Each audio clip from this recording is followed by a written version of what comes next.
সম্প্রতি আমরা দেখতে পাচ্ছি বিভিন্ন শিক্ষাঙ্গনে, রাস্তাঘাটে ও বিভিন্ন স্থানে সামান্য বিষয়কে কেন্দ্র করে একে অপরের সাথে মারামারি, সংঘর্ষ ও সহিংসতা বৃদ্ধি পাচ্ছে, যা একজন মুসলমান হিসেবে গভীরভাবে ভাবার বিষয়। যেখানে ইসলাম আমাদেরকে শান্তি, শৃঙ্খলা ও সহনশীলতা শিক্ষা দেয়, সেখানে কেন আমরা একে অপরের সাথে মারামারি, সংঘর্ষে জড়িত হই? এই জন্য তো আল্লাহ রাব্বুল আলামিন পবিত্র কালামের মধ্যে ইরশাদ করেছেন, ওয়ালা তা'তাদু ইন্নাল্লাহা লা ইউহিব্বুল মু'তাদিন। তোমরা সীমা লঙ্ঘন করো না, নিশ্চয় আল্লাহ রাব্বুল আলামিন সীমা লঙ্ঘনকারীকে পছন্দ করেন না।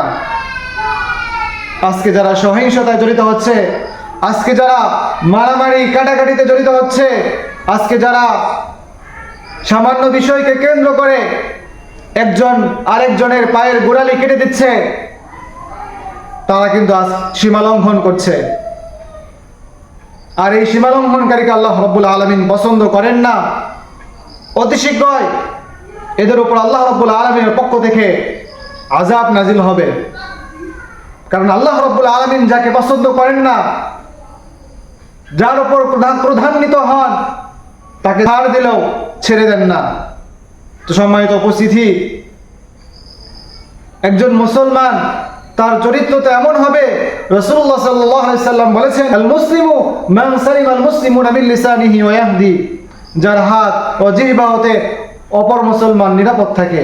আজকে যারা সহিংসতায় জড়িত হচ্ছে, আজকে যারা মারামারিতে জড়িত হচ্ছে, তারা তো সবাই মুসলমান, মুসলমান ঘরের সন্তান।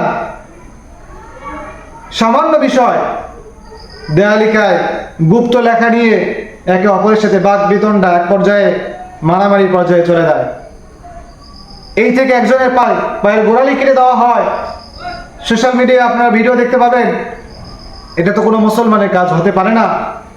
এই ফিতনার ব্যাপারে আল্লাহ রাব্বুল আলামিন বলেছেন, আল ফিতনাতু আশাদ্দু মিনাল কতল। ফিতনা হত্যার থেকেও নিকৃষ্ট, হত্যার থেকেও কঠিন। এই সহিংসতা, এই মারামারি, এই কাটাকাটি এক পর্যায়ে হত্যার দিকে নিয়ে যায়। যদি এই মারামারি করার কারণে, এই কাটাকাটি করার কারণে, এই সহিংসতা করার কারণে যদি কোনো ভাই মৃত্যুবরণ করে, আল্লাহ রাসূল সাল্লাল্লাহু আলাইহি সাল্লাম বলেছেন, মান ক্বাতালা নাফসান বিগাইরি নাফসিন ফাকান্নামা ক্বাতালা আন-নাস জামিআ। কোন ব্যক্তি যদি অন্যায়ভাবে কাউকে হত্যা করে, সে যেন সারা পৃথিবীর মানুষকে হত্যা করলো। বলি নাউযুবিল্লাহ। এটা কত বড় অপরাধ, এটা কত বড় অন্যায়, এটা কত বড় জুলুম।